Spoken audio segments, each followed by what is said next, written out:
ბუნებრივი საფრთხებიდან გამომდინარე საშიში გეოდინამიკური პროცესების რუკაც კი შემომუშავეთ, სადაც საშუალო მაღალი და დაბალი რისკის ტერიტორიები შევაფასეთ. ეს რუკა ქალაქისთვის სახელმძღვანელო უნდა იყოს. ამის შესახებ თბილისის მიწათსარგებლობის გენერალურ გეგმაზე მომუშავე CT ინსტიტუტ საქართველოს ხელმძღვანელმა მამუკა სალუქვაძემ განაცხადა, რამდენად საჭიროებს დღეს დედაქალაქის გენერალური გეგმა, რომელიც 2019 წელს დამტკიცდა გადახედვას ან არსებულ რეალობაზე დაყრდნობით თავიდან გადაწერას. გეგმაზე მომუშავე CT ინსტიტუტ საქართველოს ხელმძღვანელთან ვინაცვლებთ. სასაუბროდ მამუკა სალუქვაძე არის BMG-სთან ჩართვით. მოგესალმებით, ბედნი მამუკა. მოგესალმებით. მოხარული ვარ, რომ ხედავთ. დილამშვიდობისა, ჩვენც მოხარული ვართ და იმედი მაქვს, რომ სულ მალე სტუდიაში გიხილავთ უფრო დეტალური საუბრისთვის, ბატონ მამუკა. აუცილებლად. სიმართლე გითხრათ, განცხადებას რისი შესავალიც გააკეთა ნინიმ თქვენგან და თქვენი კოლეგებისგან მთელი იმ წლების განმავლობაში გაკეთებულ კომენტარებს გულისხმობ, რაც პირადად თქვენგან ბატონი მერაბ ბოლგაძისგან სხვებისგან მომდინარეობს, ესე კონსტრუირებულად იდეაში ალბათ ველოდი ადრეც მე არ ვამბობ, რომ ეხლა დაგვიანებულია, მაგრამ იმდენად ბევრი რამ შეიცვალა თქვენი ნაშრომის შემდეგ, რომ ის ალბათ ცალსახად გადახედვა საჭიროებს. ვიდრე ამ თემაზე გადავალთ, რა არის ის მაინც მთავარი საფრთხეები, რომლის იდენტიფიცირებას თქვენ ამ ერთ-ერთ ინტერვიუში გააკეთეთ? ჩვენ საფრთხეებზე ვსაუბრობთ გეოდინამიკურთან დაკავშირებით. გეოდინამიკურ საფრთხეებზე. გეოდინამიკურ საფრთხეებზე თუ არის ლაპარაკი, თქვენ ძალიან კარგად მოგესალმებით, ჩვენ გვისაუბრია კიდევაც თქვენს ეთერში იმ კვლევებთან დაკავშირებით, რომელიც თავის დროზე ჩატარდა ამ მიმართულებით, ერთგვარი ზონირებასა როცა მოხდა გეოდინამიკური საშიშროების მიხედვით, ეს ძალიან მნიშვნელოვანი დოკუმენტია დამეთანხმებით თქვენ, ეს რუკის სახითაც არის წარდგენილი უკვე წლების განმავლობაში, ჩვენ როდესაც დამტკიცდა ეს გეგმა, ბუნებრივია ეს რუკაც არსებობდა და ბუნებრივია რომ დეველოპერებისთვის, მშენებლებისთვის, ნებართვის გამთებისთვის ეს სახელმძღვანელო უნდა იყოს, იგიდან გამომდინარე რომ ეხლა არ არის თბილისი, თქვენ კარგად მოგეხსენებათ, ყველას კარგად მოეხსენება ესეთი მარტივი რელიეფის და მარტივი აგებულების ქალაქი, აქედან გამომდინარე ქვაბულია, მდინარის ქვაბული არის და არის ძალიან ბევრი ტერიტორია, სადაც შეზღუდვა შეიძლება არსებობდეს მშენებლობებთან დაკავშირებით.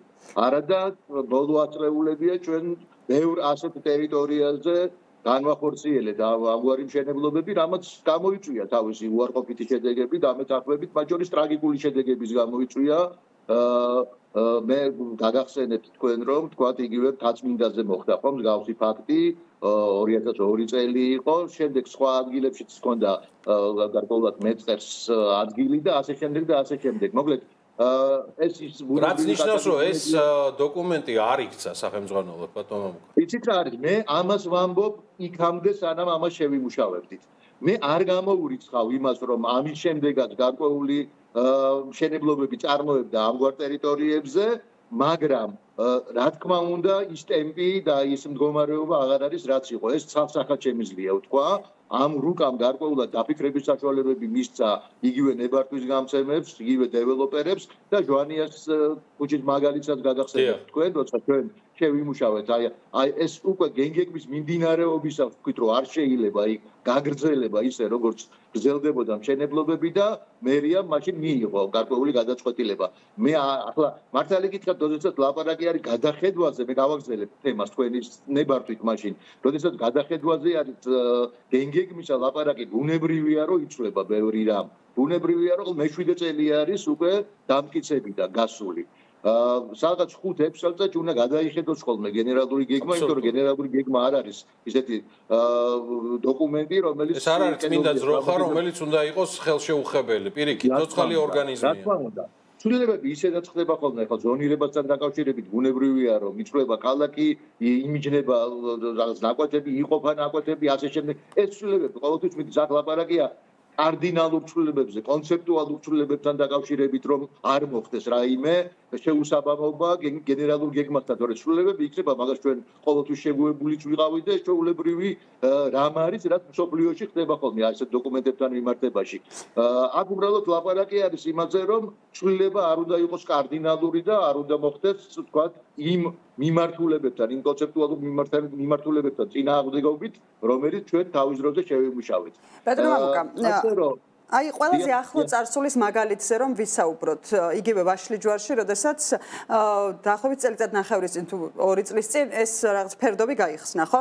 ანუ ერთია რომ ეს გზამკვლევი დეველოპერული კომპანიებისთვის არსებობს, თუმცა რამდენად ითვალისწინებს ან არ ითვალისწინებს ნებართვების გაცემის დროს თბილისის მერია და თუ ასე ხდება თქვენ რა პასუხი გაქვთ ამასთან დაკავშირებით და ასევე საინტერესო არის, როდესაც ნებართვის გაცემა ხდება მათ შორის გეოლოგების მხრიდან შესწავლა ხო იმ ტერიტორიის და არსებობს რაღაცა კონკრეტული ფურცელი. ანუ ეს კონკრეტული ფურცელი დღეს არ არის საკმარისი, ანუ უფრო მეტად ფუნდამენტურ კვლევებს საჭიროებს? გასაგებია კითხვა. იცით რაშია საქმე? პირველ რიგში ალბათ გამოვიდეთ უნდა იქიდან, რომ როდესაც ჩვენ ასეთ სახელმძღვანელოს ვნით და ვიძლევით, თქვათ, ნებართვის გამცემისთვის, აუცილებელია ყველა შემთხვევაში, რომ ის, რაც წითლად არის აღნიშნული, ანუ საშიში გეოდინამიკური რისკების მქონე ტერიტორიები, მაქსიმალურად დეტალურად იქნა შესწავლილი. ჩვენ ვამბობთ, რომ ჩვენ არ ვამბობთ, რომ არ შეიძლება მშენებლობა ამგვარ ტერიტორიებზე. ჩვენ ვამბობთ, რომ აქ უნდა იყოს ძალიან დეტალური კვლევა. განსხვავებით შეიძლება იმისგან, რაც არის შედარებით უფრო დაბალი რისკის მქონე ტერიტორიებთან დაკავშირებით. შესწავლა ყველა შემთხვევაში სჭირდება გეოლოგიური. დაბალი რისკია, საშუალო თუ მაღალი, რა თქმა უნდა სჭირდება, მაგრამ როდესაც ახლა პირდაპირ კვლევაზე დაყრდნობით ვამბობთ, რომ აქ არის მაღალი რისკის შემცველი ტერიტორიები და თქვენ რაღაცნაირად ამას ყურადღება უნდა მიაქციოთ, ბუნებრივია, რომ გეოლოგიური დასკვნაც ალბათ სხვანაირად უნდა გამოიყურებოდეს. ბევრად უფრო დეტალიზირებული უნდა იყოს იქ ის საკითხები, რომლებიც სხვა ტერიტორიაზე შეიძლება უფრო ზოგადი სახით იყოს წარმოდგენილი. ერთი ეს და მეორეს ერთი რამდენად ხდება, თქვა, გათვალისწინება ამისი. იცით რა არის, ეხლა ვაშლი ჯვარი ახსენეთ თქვენ და გახსოვთ თქვენ, რომ ძალიან იყო აქტუალური ეს თემა, ხო მართალია, მე არაერთი თქვა გამიკეთებია არაერთი კომენტარი ამასთან დაკავშირებით. ეხლა იქ გზით გაყვანაც ხდებოდა, გახსოვთ თქვენ ეს ძალიან კარგად, ხო მართალია, იქ საკმაოდ დიდი მშენებლობაც მიდის, თქვა, სათაო ოფისისა, ერთ-ერთი ბანკისა. აქედან გამომდინარე, ხო რა მიმოქმედა, ის ტერიტორია არის წითელ ზონაში. პირდაპირ გეტყვით, ეს ყველაფერი ხო, რადგან მე ვლაპარაკობ, არის საჯარო, ტაჯისზე ყველა შეუძლია შევიდეს და ნახოს დამალული არ არის და მარტო მე არ მაქვს ეს რუკა ან ნებართვის გამცემს, ეს ყველაფერი დევს ეს ინფორმაცია ტაჯისზე, ღია საზოგადოებისთვის და ყველა შეუძლია სპეციალურადაა გაკეთებული, რომ დეველოპერის ნებართვის გამცემი ამით იხელმძღვანელოს. ასე რომ რა იწევს ამას ყველაფერს. ეს უკვე გასარკვევი საკითხები არის, რამდენად სწორად იყო გეოლოგიური დასკვნები, თქვა ამ ობიექტებთან დაკავშირებით გაკეთებული და ხომ არ გამოიწვია ამან სწორედ აი ამ ნაპრალის გაჩენა და ასე შემდეგ და ასე შემდეგ. ეს ყველაფერი რა თქმა უნდა უნებრივია, რომ უნდა ინახოს და უნდა გაკეთდეს. მე უბრალოდ ერთს ვამბობ, რომ თბილისი, სადაც თელეთის, თაბორის, სოლოლაკის, დაწმინდის, თქვა ლიცის, მახათას, ხები და წერები, ფერდობები, ნუსუბიცის პლატოზე არის საკმაოდ ისეთი დიდი სხვადასხვა კუთხით დახრილია და გარკვეულ საშიშროებებს ხდის. უნებრივია, რომ მათზე მშენებლობა უნდა იყოს გარკვეულწილად სწორედ ძლიერი გეოლოგიური დასკვნებით გამყარებული. თქვენს მიერ ჩამოთვლილი ლოკაციები და ადგილმდებარეობები, ბატონო მამუკა, ეს წარმოადგენს საშუალო და მაღალი რისკის მიმართულებებს თუ თქვენ რეალურად ამ დოკუმენტით სამი პოზიცია გამოყავით, ეს არის დაბალი, საშუალო და მაღალი რისკის ტერიტორიები. შეგვიძლია თუ არა ჩვენი საუბრის ბოლოს მეტი კონკრეტიკა შევიტანოთ ამ მიმართულებებში და ლოკაციებში, რომ დაუსახელოთ მაყურებელს.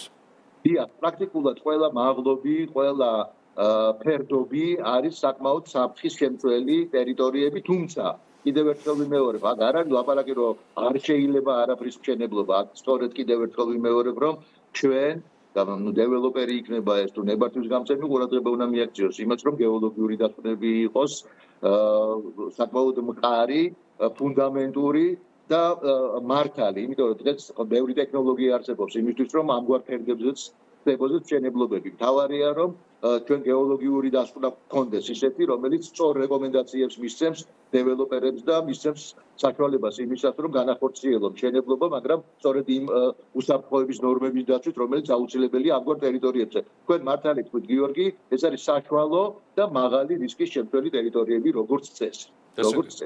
კარგი, ბატონო მამუკა, ვამზადებთ ამ თემას კიდევ უფრო დეტალურად ჩასასრულებლად, რომ CT ინსტიტუტ საქართველოს გუნდთან ერთად მივაწოდოთ მეტი ინფორმაცია ჩვენ საქმიან საზოგადოებას. დიდი მადლობა ჩართვისთვის. დიდი მადლობა ჩართვისთვის. წარმატებული დღე თქვენ და თქვენს კოლეგებს. მამუკა სალუქვაძე, ინსტიტუტ საქართველოს დირექტორი ერთვებოდა საქმიან დილას.